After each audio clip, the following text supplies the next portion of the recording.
ఏమేదో ఉంది. అందుకనే పరిశుద్ధ గ్రంథంలో అయితే మనం చూస్తే తన తలంపుల మీద దృష్టి పెట్టాడు ప్రియా సహోదరి సోదరుడు. అప్పుడు వరకు దేవుని తలంపుల మీద దృష్టి పెట్టాడు. వేదనలో బాధలో ఇప్పుడు ఎవరి మీద దృష్టి పెడుతున్నాడంట? తన తలంపుల మీద దృష్టి పెడుతూ ఉన్నాడు. ఆ కారణం చేత అపవాదికి అవకాశాన్ని ఇచ్చాడు. ప్రియమైన వాళ్ళు, ఎప్పుడైతే నువ్వు దేవునికి దూరంగా వెళ్ళడానికి ఇష్టపడతావో, ఎప్పుడైతే దేవుడు నిర్ణయాలు కాకుండా నీ సొంత నిర్ణయాలు తీసుకుంటావో, అప్పుడు నువ్వు ఎవరికి అవకాశాలు ఇస్తున్నావు? సాతానుకి అవకాశాలు ఇస్తున్నావు. అంటే నువ్వు దేవుడి నుండి ఎప్పుడు దూరం అవుతావని సాతాను పొంచి ఉంటాడు. ప్రియమైన వాడు, నువ్వు ఎప్పుడైతే సొంత ఆలోచనలకు లోనవుతావో అప్పుడు సాతాను నిన్ను తన స్వాధీనంలోనికి తీసుకోవడానికి ఇష్టపడతాడు. అంటే ఇప్పుడు ఏలియాను సాతాను ఏదైనా అంటే ఇక్కడ సాతాను అంటే ఇక్కడ మనం చూసినట్లయితే ఏలియాను ఒక బంధించి తన యొక్క స్వాధీనంలో తీసుకోవడానికి అవకాశాన్ని ఎవరు ఇచ్చారు? ఏలియా ఇచ్చినట్లుగా పరిశుద్ధ గ్రంథంలో అయితే మనం చూస్తూ ఉన్నాం. కాబట్టి అందుకనే ఏలియా అంటున్నాడు, నా పితరుల కంటే నేను ఎక్కువ కానని చెబుతున్నట్లుగా మనం చూస్తూ ఉన్నాం. అంటే ఏలియా ముందు వారి యొక్క అవిశ్వాసమును బట్టి పడిపోయాడు అనే విషయానికి మనం చూస్తూ ఉన్నాం. అంటే మనం ఎప్పుడైతే మన సొంత నిర్ణయాలు తీసుకుంటామో మన అవిశ్వాసం ఏమవుతాం? పడిపోతాం. ప్రియమైన వాళ్ళు, కాబట్టి అందుకనే ఎప్పుడు కూడా మన సొంత ఆలోచనతో మనము ప్రవర్తించకూడదు అనే విషయానికి మనం చూస్తూ ఉన్నాం. ఇప్పుడు కూడా అలాగే జరుగుతుంది. ఏలియా చెప్తూ ఉన్నాడు, బాగా ప్రవక్త ఓడిపోయి ఉన్నాడని భావించినట్లుగా మనం చూస్తూ ఉన్నాం. కాబట్టి తనకు తానుగా నేను ఏమీ చేయలేను, నేను నిరుత్సాహంతో ఉన్నాడు ఏలియా. నేను ఓడిపోయాను, నేను ఏమీ చేయలేనని తన్ను తాను అంటే తన యొక్క శక్తిని, దేవుని యొక్క శక్తిని అతను ఏం చేశాడు? మర్చిపోయాడు. దేవుడు ఎంత శక్తివంతుడు అనేది మర్చిపోయాడు. తన శక్తి మీద ఆధారపడి ఉన్నప్పుడు ఏమనుకున్నాడు? నేను ఓడిపోయాను, నేను ఎందుకు పనికి రాని వాడిని అయిపోయాడని తను తాను ఓడిపోయిన వాడిగా ఆలోచన చేస్తూ ఉన్నట్లుగా పరిశుద్ధ గ్రంథంలో మనం చూస్తూ ఉన్నాం. కాబట్టి ఏలియా వలె మనము కూడా విచారంతో అనేకమైన సమస్యలతో అనేకమైన సమయాల్లో మనం కూడా ఉంటాము అనే విషయాన్ని మనం చూస్తూ ఉన్నాం. మనం అందరం కూడా నిరుత్సాహపడిన సందర్భాలు ఎన్నో ఉంటాయి. ప్రియమైన వాళ్ళు, ఉన్నాయమ్మా? మీలో ఎవరికైనా ఉన్నాయా? నాకైతే నా జీవితంలో చాలా సార్లు నిరుత్సాహపడిన సమయాలు చాలా ఉన్నాయి. కాబట్టి మన యొక్క జీవితాల్లో అనేక సార్లు మనం కూడా ఏం చేస్తుంటాం? నిరుత్సాహపడుతూ ఉంటాం. ఆ నిరుత్సాహపడిన సమయాలు మనకు ఎన్నో ఉంటాయి. కాబట్టి విజయం అనుకున్నది అపజయముగా మారడం అనేది మనము చూస్తూ ఉంటాం. ప్రియమైన వాళ్ళ, కాబట్టి ఎందరో మన ఒకవేళ బెదిరించిన సందర్భాలు కూడా కొన్ని కోకళ్ళగా ఉంటాయి. ప్రియమైన వాళ్ళు, అనేక మంది వాళ్ళు ఏం చేస్తుంటారో బెదిరిస్తూ ఉంటారు. చాలా మంది ఏం చేస్తుంటారు? తన కళ్ళు సైకితో బెదిరిస్తూ ఉంటారు. కొంతమంది 5 గంటలు అయితే మనల్ని అనేక విధాలుగా బెదిరిస్తూ ఉంటారు. కాబట్టి ఇటువంటి కోకళ్ళగా మన జీవితాల్లో ఉంటాయి. కాబట్టి మన జీవితంలో మన ఫ్రెండ్స్ ఒకసారి బెదిరిస్తూ ఉంటారు, మన స్నేహితులు కొంతమంది బెదిరిస్తూ ఉంటారు, మన పగవాళ్ళు బెదిరిస్తూ ఉంటారు, మన పొరుగు వారు బెదిరిస్తూ ఉంటారు. ఇలాంటి పరిస్థితుల్లో అనేక సార్లు మనము ఎరిగి ఉన్నాం. ప్రియమైన వాళ్ళు, అంటే ఏలియా కూడా కాబట్టి అక్కడ ఏలియా తన జీవితంలో అతడు బెదిరిపోయిన సమయాలు అనేకమైనవి ఉన్నాయి అని పరిశుద్ధ గ్రంథంలో అయితే మనం చూస్తూ ఉన్నాం. అయినప్పుడు కూడా ప్రియా సహోదరి సహోదర, దేవుని యొక్క వాక్యం సెలవిస్తుంది, ఆయన మాట్లాడుతూ ఉన్నాడు, కేవలం ఇవన్నీ కూడా దేని బట్టి జరుగుతున్నాయంటే తన జీవితంలో ఆ సొంత నిర్ణయాలు అవిశ్వాసం వల్ల జరుగుతున్నాయనే విషయానికి మనం చూస్తూ ఉన్నాం. కాబట్టి అందుకనే ప్రియా సహోదరి సహోదర, మనము కూడా సమస్యలను మనం ఏ విధంగా మనమే పరిష్కారం చేసుకోవాలని కొన్నిసార్లు మనం చూస్తుంటాం. ఏమనుకుంటాం? మనం ఏదైనా ఒక సమస్య వచ్చిందనుకోండి, ఆ సమస్యను మనమే పరిష్కారం చేసుకోవచ్చు అనుకుంటాం. కానీ ఎప్పుడు కూడా ఒక సమస్య వచ్చినప్పుడు అది మనమే పరిష్కారం చేసుకోవడానికి అది అవదు. అది ఎవరు పరిష్కరించాలి? దేవుడే పరిష్కరించాలి. అంటే మనకు వచ్చిన సమస్య దేవుని పాదముల ముందు మనం ఉంచాలి. ప్రభువా, ఈ సమస్య నాకు వచ్చింది నా కుటుంబంలో, ప్రభువా ఈ సమస్య నుండి నాకు విడుదల తెచ్చేపని మనం ప్రభు పాదముల యొద్ద మన సమస్యను ఉంచాలి అని పరిశుద్ధ గ్రంథములు అయితే మనం చూస్తూ ఉన్నాం. అందుకనే ప్రియ సహోదరి సహోదర, కాబట్టి పరిష్కరించలేని యొక్క సమస్యలు మనం ఎప్పుడైనా కలిగి ఉన్నప్పుడు అవి దేవుని ముందు మనము ఉంచాలని పరిశుద్ధ లేఖన భాగంలో మనం చూస్తూ ఉన్నాం. కాబట్టి పరిష్కరించుకోలేనప్పుడు వాటిని మనం ఒకవేళ కొన్ని సందర్భాల్లో అవి దాగి ఉన్నట్లుగా మనం చూస్తుంటాం. అది కూడా నిజం. ఎందుకంటే అలాంటి పరిస్థితుల్లో దేవుడు మనకెంతో దూరంగా ఉన్నాడని మనం అనుకుంటాం. ఏమనుకుంటాం? సమస్య పరిష్కారం కానప్పుడు మనం ఏమనుకుంటాం? దేవుడు మనకు చాలా దూరంగా ఉన్నాడు అనుకుంటాం. కానీ మనమే దేవునికి దూరంగా ఉన్నామని అనుకుంటామా? అనుకుంటాం. ఎప్పుడు కూడా దేవుడు మనకు దూరంగా ఉన్నాడు, మనమే దేవునికి దూరంగా ఉంటాం. కాబట్టి మనం ఎప్పుడైతే దేవునికి దూరంగా ఉంటామో సమస్యను పరిష్కరించుకోలేని వారంగా మనం ఉంటాం. ప్రియమైన వారు, అంటే సమస్యను పరిష్కరించుకోవాలంటే మనము దేవుని దగ్గరికి రావాలి. అర్థమవుతుందా? మనం ఏం చేస్తాం? దేవుడు నన్ను విడిచిపెట్టేశాడు, దేవుడు నన్ను మర్చిపోయాడు, దేవుడు నన్ను పట్టించుకుంటాలేదంట. కానీ దేవుడిని నేను పట్టించుకోవటం లేదనే విషయాన్ని మనం మర్చిపోతాం. నేను దేవునికి దూరం అయిపోతూ ఉన్నాననే విషయాన్ని మనం మర్చిపోతాం. కానీ అందుకనే ప్రతి విషయంలో కూడా ఆయన మాట్లాడుతూ ఉన్నాడు. ప్రియ సహోదరి సోదర, ఎలాంటి పరిస్థితులైనా మనం దేవుని వైపు చూడవలసిన వారినట్టుగా మనం చూస్తూ ఉన్నాం. నువ్వు ఎన్ని కష్టాలు వచ్చినా, ఎన్ని ఇబ్బందులు వచ్చినా, ఎన్ని అవరోధాలు వచ్చినా మనం ఎవరి వైపు చూడాలి? యేసయ్య వైపు చూడాలి. అంత మాత్రమే కాకుండా ఆయన మాట్లాడుతూ ఉన్నాడు.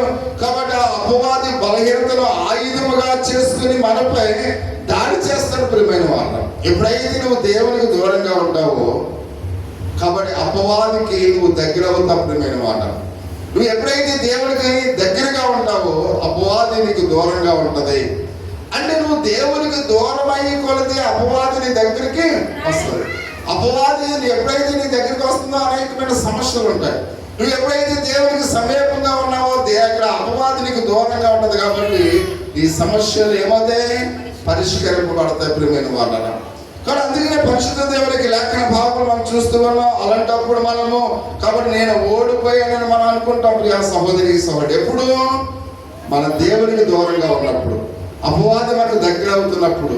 కాబట్టి అప్పుడు అలాంటి పరిస్థితుల్లో మనం అలసిపోయిన సమయాల్లో మనం ఏమనుకుంటాం? నేను ఓడిపోయాను అంటే ఓడిపోవడానికి కారణం ఎవరు? మనమే. ప్రియమైన వాళ్ళకి ఎందుకు కారణం? దేవునికి దూరం అయిపోతున్నాం, సాతానుకు దగ్గర అయిపోతున్నాం, సమస్యల్లోనికి వెళ్ళిపోతూ ఉన్నాం. అంటే అసలు ప్రాబ్లం ఎవరు? మనమే. ప్రియ సహోదరి సహోదరుడు, కానీ మనం ఏమనుకుంటాం? నేను ఓడిపోయాను, నేను అపజయాలు పొందుకున్నానని మనం అనుకుంటాం. కానీ దేవుని నుండి దూరం అయిపోతున్నాం అనే విషయాన్ని మనం మర్చిపోయేవారుగా ఉంటాం. మనపై అలాంటప్పుడు మనం ఆధారపడుతున్నప్పుడు, ఎప్పుడైతే మనము మన మీద ఆధారపడుతున్నప్పుడు దేవుని కాక వేరొక దాని మీద మనము అక్కడ ఆనుకోవడానికి మనం ప్రయత్నించినప్పుడు ప్రియమైన వాళ్ళ దేవుడు మనకు దూరంగా ఉన్నాడని మనం అనుకుంటాం. ప్రియ సహోదరి సోదరుడు, కాబట్టి మన మీద మనం ఆధారపడకూడదు. మన శక్తి చేత మనము ఏమాత్రం కూడా ఆధారపడకూడదు. అలాంటి ఆధారపడినప్పుడు మనము బలహీనులు అనే విషయాన్ని మనం మర్చిపోయి మనం ఏమనుకుంటాం? దేవుడు నాకు దూరంగా ఉన్నాడు, అందుకే నాకు ఏ విధమైన సహాయము చేయలేదని మనం అనుకుంటాం. ప్రియమైన వాళ్ళరా, అందుకనే దేవుని దూరంగా మనం వచ్చామనుకోండి అని మనమే అక్కడ దేవుని యొక్క వాక్యం ఉంటుంది, నిన్ను విడువను ఎడబాయను. యేసు క్రీస్తునందు ఉన్న వారికి ఏ శిక్ష విధియో ఆయన అంటున్నాడు, నన్ను బలపరిచి వారి అందే నేను సమస్తమును చేయగలను ఆయన వాగ్దానం చేస్తూ ఉన్నాడు. అంటే ఈ వాగ్దానం మనం ఎప్పుడైతే మర్చిపోతామో ఆయన దూరంగా మనం వస్తాం, ఆయన మనల్ని ఏం చేస్తాడు? విడిచిపెడతాడు. ప్రియమైన వాళ్ళ, ఎందుకంటే దేవుడు వాగ్దానం చేస్తున్నాడు, నేను విడువను ఎడబాయను. అంత మాత్రమే కాకుండా ఆయన అంటున్నాడు, క్రీస్తునందున్న వారికి ఏ శిక్ష విధియో లేదని చెప్తూ ఉన్నాడు. అంత మాత్రమే కాకుండా నన్ను బలపరిచిన వారి అందే నేను సమస్తమును కూడా చేయగలని ఆయన వాగ్దానం చేస్తూ ఉన్నాడు. అంటే ఈ వాగ్దానంలో మనం ఏం చేయకూడదు? మర్చిపోకూడదు. ప్రియ సహోదరి సహోదరా, కాబట్టి దేవుని మీద మనం దృష్టించాలి. దేవుని మీద మన దృష్టి మరలకూడదు. దేవుని మీద మనం దృష్టించినప్పుడు ఈ పరిస్థితులు సగ్గబడితే మన చెవులు ఆయన మాటల వైపు మనము ఉంచాలి. ప్రియమైన వాళ్ళు, మనం ఎప్పుడు దేవుని యొక్క వాక్యం వైపు మనము ఉండాలి అని దేవుని యొక్క లేఖన భాగంలో మనం చూస్తున్నాం. చివరిగా అంటాడు, అంతేకాకుండా మన చెడ్డ తలంపులు మనం పరిష్కరించాలని ఎప్పుడు కూడా మనం అనుకోకూడదు అనే విషయానికి మనం చూస్తూ ఉన్నాం. అంటే పరిష్కారం అంటే దేవుని మాటలు ఆలకించడమే. ప్రియమైన వారు, పరిష్కారం అంటే ఏంటి? దాని అర్థం ఏంటి? దేవుని మాటలు మనం ఆలోచించడానికి మనం చూస్తూ ఉన్నాం. అంటే మీకు ఏమి అవసరమో ఖచ్చితంగా దేవునికి తెలుసు. ఈ రాత్రి మనకి ఏ అవసరమో దేవునికి తెలుసు. ఈ రాత్రి దేని కొరకైతే దేవుని ఆరాధిస్తున్నామో దేవునికి తెలుసు. ఎందుకంటే ఆయన మాట్లాడుతున్నాడు కాబట్టి సరైనది సరైన సమయంలో సరైన రీతిగా ఆయన నీకు ఇవ్వడానికి ఇష్టపడుతూ ఉన్నాడు. కాబట్టి ఈ రాత్రి నీకు ఏది ఇవ్వాలో దేవుడు ఆయన ఆశ కలిగి ఉన్నాడు. సరైన సమయంలో సరైనది ఆయన నీకు ఇవ్వడానికి ఆయన ఇష్టపడుతున్నట్లుగా పరిశుద్ధ గ్రంథంలో అయితే మనం చూస్తూ ఉన్నాం. నమ్మండి, ఎందుకంటే ఇది ఎంతో గొప్ప ఆదరణ. ఈ రాత్రి ప్రతి ఒక్కరిని కూడా ఆయన ఒట్టి చేతులతో పంపించడానికి ఇష్టపడలేదు. ఆయన మిమ్మల్ని అనేకమైన ఆశీర్వాదాలతో మిమ్మల్ని నింపాలని ఇష్టపడుతూ ఉన్నాడు. నీకు ఏది అవసరమో ఆయన ఎరిగి నీకు అవసరమైనది ఆయన ఇవ్వడానికి ఇష్టపడుతూ ఉన్నాడు. కాబట్టి అందుకని మనం నమ్మవలసిన వారు అన్నట్లుగా మనం చూస్తూ ఉన్నాం. కాబట్టి అందుకని ఏలియా పట్ల ఇది నిజము. ఎందుకంటే ప్రియా సహోదరి సహోదరా, ఏలియా అలసిపోయి ఉన్నాడు కాబట్టి దేవుడు అతనికి విశ్రాంతిని కూడా ఇచ్చాడు. ప్రియా సహోదరి సహోదరుడు, కాబట్టి అతను ఎప్పుడైతే అలసిపోయి ఉన్నాడో ఏలియాకి ఆయన ఏమిచ్చినట్ట విశ్రాంతిని ఇచ్చినాడు. ఏలియా ఆకలిగొండ ఎప్పుడైతే ఆకలిగా ఉన్నాడో తినడానికి ఆహారం ఇచ్చాడు. కాకులతో అంటే కాకులతో ఆహారాన్ని పంపించాడు. అంటే ఏలియాకు ఏది కావాలో ఆయన ఎరిగిన వాడుగా ఉన్నాడు. ఈ రాత్రి నీకు ఏది కావాలో ఆయన ఎరిగిన వాడుగా ఉన్నాడు. అంటే నీకు ఏది అవసరమో ఆయన ఎరిగి నీకు ఏం చేస్తున్నాడు, ఆయన ఇస్తూ ఉన్నాడు, సహాయం చేస్తూ ఉన్నాడు. అంత మాత్రమే కాకుండా కాబట్టి ఇక్కడ అది అర్థం ఏంటంటే ఇక్కడ ఆ ప్రవక్తకు విశ్రాంతి, అవసరమైన విశ్రాంతిని ఇచ్చి ఉన్నాడు. ఆయన వాటిని ఆ సమస్తాన్ని కూడా ఆహారం అవసరమని ఆహారాన్ని ఇచ్చినట్లుగా మనం చూస్తున్నాం. వాటన్నిటిని కూడా అతనికి ఇచ్చినట్లుగా పరిశుద్ధ దేవునికి లేఖన భాగంలో మనం చూస్తున్నాం. తర్వాత నిరాశ తీసివేయడానికి అతడు తన పాపాన్ని కూడా చూపించినట్టుగా మనం చూస్తూ ఉన్నాం. తనలో ఉన్న నిరాశ తీసివేయడానికి దేవుడు ఏం చేశాడంట, అతడు ఎలాంటి పాప స్థితిలో ఉన్నాడో ఆ పాపాన్ని కూడా చూపిస్తూ ఉన్నాడు. కాబట్టి అతనికి పశ్చాత్తాపం పడినట్లుగా చేసినట్లుగా మనం చూస్తూ ఉన్నాం. అంటే దేవుడు మనలో ఒకసారి మన పాపాన్ని కూడా ఏం చేస్తాడు, ఆయన గుర్తు చేస్తాడు.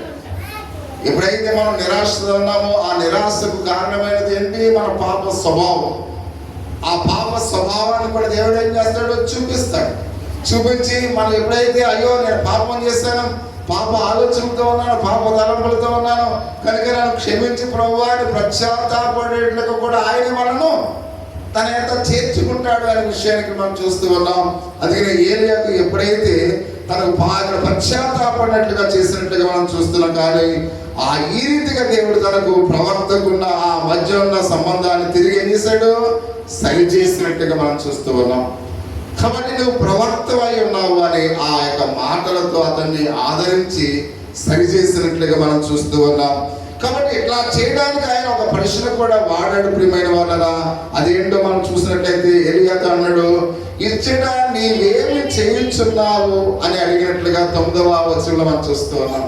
ఏమన్నాడు, ఇచ్చట నీవు ఏమి చేయించున్నావు అంటే దీని అర్థం ఏంటి చూడండి. మనం ఎక్కడికైనా వెళ్తున్నప్పుడు రాంగ్ ప్లేస్ లో ఉన్నామనుకోండి, ఆ రాంగ్ ప్లేస్ లో ఉండవలసిన పరిస్థితి మనం ఉన్నప్పుడు అక్కడ ఉండటం అది చూసేవాళ్ళకి ఎలా ఉంటుంది, అసభ్యకరంగా ఉంటుంది. ఈయన ఎవరు, ప్రవక్త. కాబట్టి ప్రవక్త ఎక్కడ ఉండాలి, ప్రజల మధ్య దేవుని సువార్తను ప్రకటించాలి. కానీ ఈయన ఎక్కడ ఉన్నాడు, అందరి వృక్షము దగ్గర అరణ్యములో ఉన్నాడు. అరణ్యములో ప్రవక్తకు పనంగా లేదు. కానీ అందుకనే కొన్ని సందర్భాల్లో మనం ఎక్కడ ఉంటామో కూడా మనకి తెలియదు. కొంతమంది స్నేహితులతో వెళ్ళిపోతూ ఉంటారు, కొంతమంది ఉండరాని స్థలాల్లో ఉండడానికి ఇష్టపడుతూ ఉంటారు. అంటే కొన్ని ప్రదేశాలకు మనం వెళ్ళకూడని ప్రదేశాలకి మనం ఒకసారి వెళుతూ ఉంటాం. కాబట్టి ఇలాంటి పరిస్థితుల్లో దేవుడు కొన్ని సందర్భాల్లో మనల్ని అడుగుతాడు, నువ్వు ఎక్కడ ఎందుకున్నావు అంటే ఒక దొంగవాడు ఉండవలసిన ప్లేస్ లో ఒక మంచివాడు ఉన్నాడు అనుకోండి, అది ఎలా ఉంటుంది, అసభ్యకరంగా ఉంటుంది. అయితే మనం చూసినట్టు కొన్ని స్థలాల్లో మనం ఉండకూడదు. ప్రియమైన వాళ్ళు, అలాంటి స్థలాల్లో మనం ఉన్నప్పుడు చూసే వాళ్ళు ఏమనుకుంటారు, మనల్ని చెడ్డగా అనుకుంటారు. కానీ అందుకనే ఏ స్థలంలో అయితే ఆ స్థలంలో మనం ఉండకూడదు. ఎందుకంటే దేవుని యొక్క విశ్వాసులుగా ఉన్నాం, దేవుని యొక్క సేవకులుగా ఉన్నాం, దేవుని యొక్క పనివాడుగా ఉన్నాం.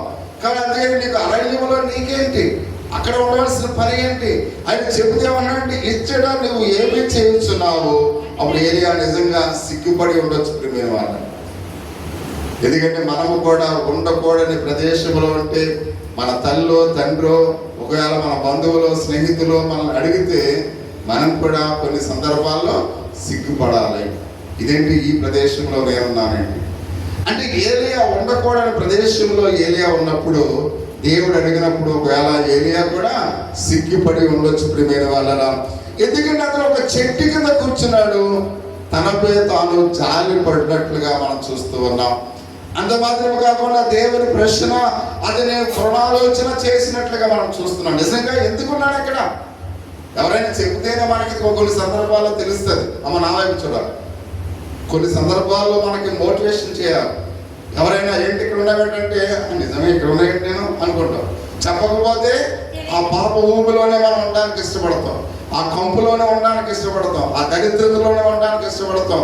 ఎవరైనా నిన్ను ఏంటి ఇక్కడ ఉన్నావేంటి అంటే నిజమే ఇక్కడ ఉన్నానండి నేను అనుకుంటాం. అంటే పునః ఆలోచన చేస్తున్నాడు దేవుడు. ఏలియా నువ్వు ఎక్కడ ఉన్నావు నువ్వు అన్నప్పుడు ఏలియా ఏమనుకున్నాడు? నిజమే ఇక్కడ ఉన్నానండి అని పునః ఆలోచన చేస్తూ ఉన్నట్లుగా పరిశుద్ధ దేవునికి లేఖన భావనగా చూస్తున్నాం. తాను దేవుని వైపు నుండి సమస్యను చూడలేదనే విషయం అతనికి అర్థమైంది ప్రియమైన వారు. అతను ఏమనుకున్నాడు? నిజమే నేను సమస్య కలిగి ఉన్నాను, కానీ ఈ సమస్య అది నేను దేవుని నుండి నేను ఆలోచన చేయట్లేదు. ఎందుకంటే ఆయన నాకు తండ్రి అయి ఉన్నాడు, నేను ఆయన కుమారుడు అయి ఉన్నాను, ఆయన నాకు సహాయకుడై ఉన్నాడు, ఆయన నాకు ప్రభు అయి ఉన్నాడు. అంటే నా ప్రభుతో నేను ఆలోచన చేసినప్పుడు ఒకసారి మనం చూసినట్లయితే దావీదు ఎప్పుడైతే గొలియాతును సంహరించడానికి వెళ్తూ ఉన్నాడో గొలియాతు ఏమన్నాడు? ఏంటి నేను కుక్కను అనుకున్నావు, నా మీదకి వస్తున్నావు అన్నాడు. అంటే అప్పుడు ఏమన్నాడు? నేను యెహోవా అది చెప్తుందంటే ఆ యుద్ధము యెహోవాది, అంటే నేను యెహోవా తోడుగా వస్తూ ఉన్నాను. అంటే ఇక్కడ ఆయనే నన్ను నడిపిస్తూ ఉన్నాడు. అంటే దావీదు తను తాను గురించి ఆలోచన చేయట్లేదు, తన యొక్క స్థితిగతులను ఆలోచన చేయట్లేదు. అతడు అడుగు వేస్తున్నప్పుడు నేను యెహోవా బలముతో యెహోవా శక్తితో నేను అడుగు వేస్తున్నానని ఆలోచన చేస్తున్నాడు. కాబట్టి ఇక్కడ ఏలియా సమస్య వచ్చినప్పుడు ఈ సమస్య నాకే వచ్చింది అనుకున్నాడు, కానీ ఈ సమస్యను పరిష్కరించేవాడు నా దేవుడు ఉన్నాడనే ఆలోచన లేదు, అది మర్చిపోయాడు. అంటే ఆ సమస్య నుండి తనకు తానుగా అది ఇక్కడ విడుదల పొందడానికి ఆలోచన చేస్తూ ఉన్నాడు. ఎప్పుడు కూడా మనమే ఏ సమస్య నుంచి బయటికి రాలేదు ప్రియమైన వాళ్ళు. అంటే దేవుడే మనకు తోడై ఉన్నప్పుడు ఎలాంటి సమస్య అయినప్పుడు కూడా మనము దాని మీద విజయాన్ని పొందుతాం ప్రియమైన వాళ్ళ. కానీ అందుకనే పరిశుద్ధ దేవునికి లేఖన భాగంలో మనం గమనించినట్లయితే తాను దేవుని వైపు నుండి సమస్యను చూడలేదనే విషయం అతనికి అర్థమైనట్టుగా మనం చూస్తూ ఉన్నాం. దేవుడు ఏలియాకు నేర్పిన ఈ విషయాన్ని మనకు కూడా నేర్పాలని ఆశపడుతున్నాడు ప్రియమైన వాళ్ళు. ఏలియాకు ఏ విధంగా నేర్పించాడు ఈ రాత్రి ఆయన నీకు నాకు మనకు కూడా నేర్పించాలని ఆశపడుతూ ఉన్నాడు. మనమే మన సమస్యను చూసి దేవుని యొక్క పరిష్కారాన్ని నిర్లక్ష్యం చేసినప్పుడు ఆ సమస్య ఏమవుతుంది? పెద్దదైపోతుంది ప్రియమైన వాళ్ళు. అంటే దేవుని నుండి మనం చూసినప్పుడు ఆ సమస్య చిన్నదిగా ఉంటుంది, కానీ మనకు మనమే పరిష్కారం చేసుకోవచ్చు అనే ఆలోచన నువ్వు ఎప్పుడైతే కలిగి ఉంటావో ఆ సమస్య నీకు ఎలా ఉంటుందంట? పెద్ద సమస్యగా ఉంటుంది. ఇప్పుడు ఏలియా జీవితంలో కూడా అలాగనే ఉంది. ఆ సమస్య ఎలా ఉందంట? చాలా పెద్దదిగా ఉంది. మన జీవితాల్లో కూడా మనము కూడా దేవునితో లేక మనము స్వయంగా మన సమస్యను మనమే పరిష్కరించుకోవాలని ఆలోచన నీలో ఎప్పుడైతే ఉంటుందో ఆ సమస్య నీకు ఎలా ఉంటుందంట? పెద్దదిగా ఉంటుంది అనే విషయానికి మనం చూస్తూ ఉన్నాం.